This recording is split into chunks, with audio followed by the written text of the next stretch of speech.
Shavua Tov, and welcome to today's 3-Minute Halacha.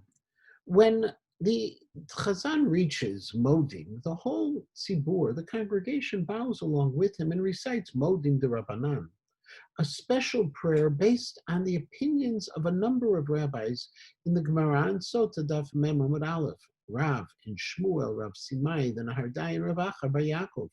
Since each of these rabbis has something unique to contribute to the composition of this tefillah, Rav Papa said that we should recite all of them, hence the name, the Modim of the rabbis. But why say anything at all? Why not just listen and answer Amen as we do for every other bracha in the Shemona Esrei?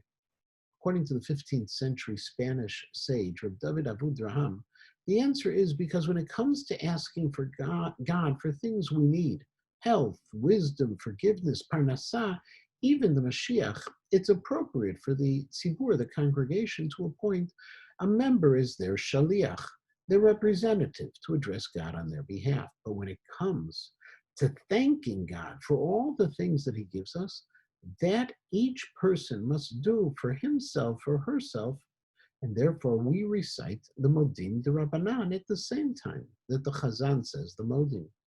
One of the great debates regarding the special Modim is if you need to bow when saying it, and if you do, how should you bow? The prevalent custom, the minhag, is to bow only in the beginning of Modim deRabbanan, as was the minhag of the Arizal, and as the Rama notes in Siman Kuf Chav Zayin Sif Aleph. However, there are those who bow the entire time, or at the beginning and the end. However, because of this requirement to bow, many also stand for Modim. But there is an opinion in the Rambam, in Hilchot Tefillah, Perek Tet Halacha Daled, that describes the Modim deRabbanan as to bow a little, Kol ha'am sholchim ma'at, v'lo yishchu yoter midai, which the Bach explains that there should be a less than usual bow when we recite Modim deRabbanan, because people have already davened Shemona Esrei and bowed already at Modim, they shouldn't need to do it again. But if that's the case, then why bow at all? The answer is because to not bow might seem as if we disagree with the praise of God that the Chazan is saying during Modim. And so we bow along with him, according to the Rambam and the Bach, just a little bit, which, by the way, is the reason that one was still in the middle of Shemona Esrei at the time of saying Modim. When the Chazan has gotten to that point in the repetition, that person who's still saying their private Shemona Esrei should bow along with everyone else, as the Mishnah Berurah records in Siman Kuftet, Sif Katan Yud. Therefore, the Bach concludes it's best to suffice with just a small bow for Modim deRabbanan.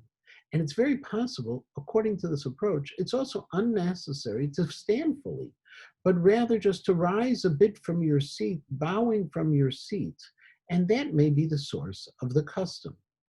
However, it's also important to note that the Magen Avraham and the Mishnah Berurah and others don't paskin, don't rule like this Bach, and they require a person to stand.